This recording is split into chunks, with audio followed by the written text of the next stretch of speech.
कुछ लोग सिर्फ गानों से नहीं अपनी रूह से याद किए जाते हैं। उन्हीं में से एक नाम है जुबिन गार्ग, असम का शाइनिंग स्टार और भारत का एक ऐसा कलाकार जिनके म्यूजिक ने हर बाउंड्री तोड़ दिया। ये सिर्फ सिंगर नहीं थे, ये एक इमोशन थे, एक मूवमेंट थे, एक आवाज जो असम के कोने कोने तक गूंजती रही।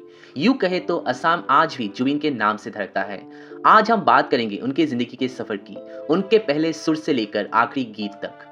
आज मैं भी उनकी यादों को अपने YouTube चैनल पर रखना चाहता हूँ इस वीडियो के जरिए। तो चलिए उनके जर्नी को जानते हैं एक स्लोगन से, जय जुबिंदा जय आय होम।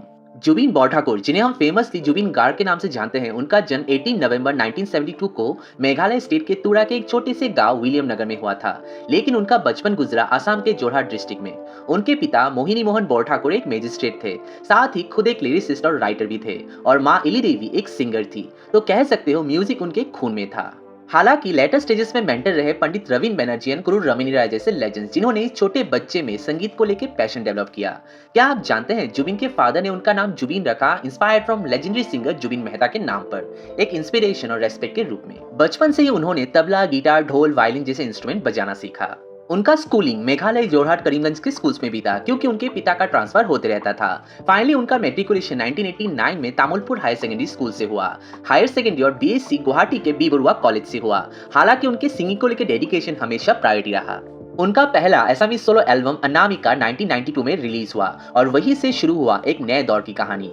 एल्बम के गानों ने असम के हर घर तक उनका नाम पहुंचा दिया। लोग कहते हैं अनामिका ने असम को एक नया आवाज दिया, जुबिन गार्ग। उसके बाद होपुनोर हुन 1992, जुनाकी मॉन 1993 और माया 1994 जैसे एल्बम्स ने जुबिन के आवाज को असम का एक प्रेयर बना दिया। आज भी याद है, हम टेप रिकॉर्डर में कैसेट लगा के उनके गीतों को सुना करते थे। उनका एक बिहू एल्बम उजान पीरीति और आशा एक कमर्शियल सक्सेस माना जाता है, जिसके बाद उन्होंने कभी पलट के नहीं देखा। अब बारी थी दुनिया को जुबिन के आवाज से मिलाने की। Bollywood debut as singer in the film Gaddaar से लेकर उनके first Hindi pop album Chandni Raat 1995, जलवा और यूं ही कभी काफी हिट रही।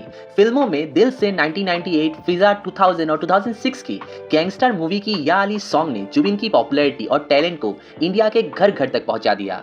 इस सॉन्ग के लिए उन्हें स्टारडस्ट, फिल्म फेयर और ग्लोबल इंडियन अवार्ड्स के लिए नॉमिनेशंस मिले और उनका नाम बॉलीवुड के टॉप प्लेबैक सिंगर्स में शामिल हो गया। इन सब सक्सेस में भी एक कमी थी। उनके यंगर सिस्टर जोंकी बौठाकुर का 2002 में एक्सीडेंट से डेथ हो गया, एक ऐसा मेंटल ब्रेकडाउन जिससे जुबिन सालों तक उभर नहीं पाए।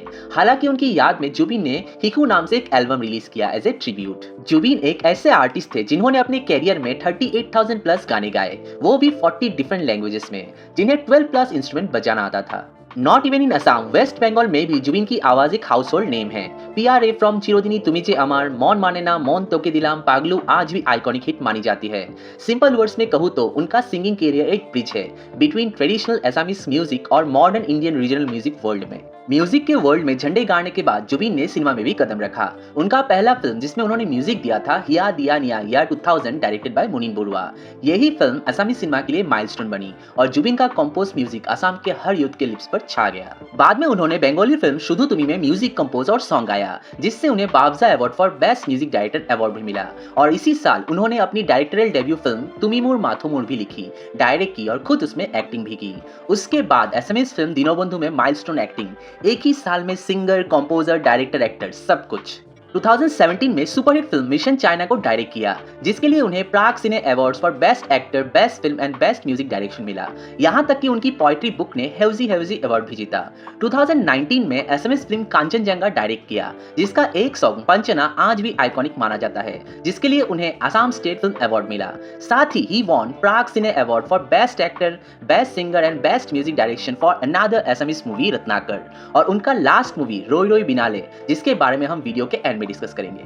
2021 में उन्हें अपॉइंट किया गया as the brand ambassador for Assam's agriculture and allied sector.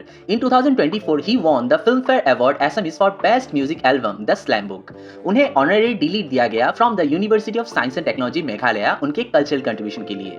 2025 में he was appointed as the cultural brand ambassador for the north east festival in Singapore, जो कि असम के कल्चरल फ्यूचर के लिए एक डार्क चैप्टर रहा, जिसके बाद जुबिन नहीं उनकी याद रह गई हर एक असमीज के दिल, जुबान और जिंदगी में। सितंबर 2025 में सिंगापुर से एक ऐसी खबर आई जिसने पूरे असम और भारत को रुला दिया।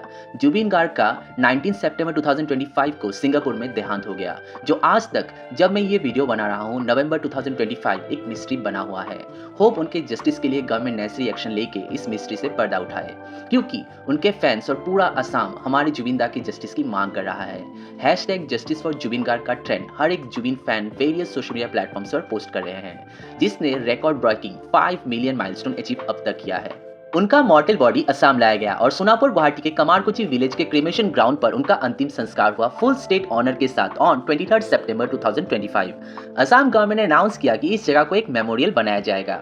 आपको ये जान के शौक लगेगा, उनके पार्थिव शरीर को जब असम लाया गया, उनके अंतिम झलक देखने के लिए लोगों के भीड़ ने उनकी पॉपुलैरिटी बयां कर दिया। लिम्का बुक ऑफ रिकॉर्ड्स में वो ऐसे सेकंड आर्टिस्ट बन गए जिनके लास्ट राइट्स में नियरली 15 लाख लोग आए। आप मुझे बताइए, ऐसा लोगों का भी लास्ट टाइम आपने कब देखा था? पहला आर्टिस्ट कौन था? ये थी उनकी कमाई, पैसा नहीं, लोगों का प्यार, लोगों के लिए किया गया उनका सेल्फलेस कंट्रीब्यूशन।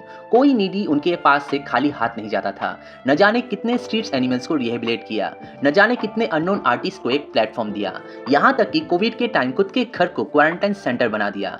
एक वर्ड में कहूँ तो एक ऐसा इंसान जिसने पॉपुलैरिटी के हर रिकॉर्ड्स को ब्रेक कर दिया, स्टिल एक ग्राउंडेड इंसान रहे, हमेशा असम के लिए काम किया, असम को वर्ल्ड स्टेज में लेके गए। उनके कंट्रीब्यूशन को असम के लोग कभी भूल नहीं पाएंगे, ना हम भूलने देंगे। फ्यूचर जनरेशन को भी पता होना चाहिए असम में एक ऐसा इंसान था जिन्हें लोग इंसान नहीं भगवान की तरह पूछते थे।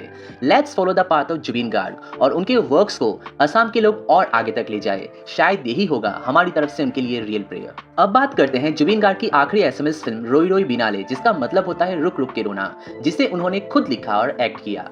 ये मूवी उनके मरने के बाद रिलीज हुआ अक्टूबर 2025 और फैंस के लिए एक इमोशनल गुड बाय बन गया। ये मूवी न जाने असमीज फिल्म इंडस्ट्री के कितने रिकॉर्ड्स ब्रेक कर रहा है। होप ये मूवी कुछ ऐसे रिकॉर्ड्स बनाए जो दशकों तक लोग याद करते रहें। उनका म्यूजिक, उनके वर्ड्स और उनका जुनून असम के हर दिल में अमर है और रहेगा। आज भी जब कहीं या अली या मायाविनी सुनता हूँ, लगता है जैसे जुबिन कहीं यहीं आसपास गा रहे हैं।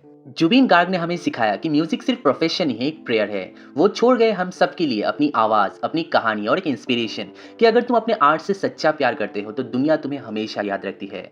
Legends never die, they just change their rhythm. Comment में जरूर लिखिए जुबिन गार्ग फॉरएवर। अगर आपको ये वीडियो पसंद आया तो do like this video and subscribe my channel. तब तक के लिए स्टे हंग्री, स्टे फुलिश, जय हिंद।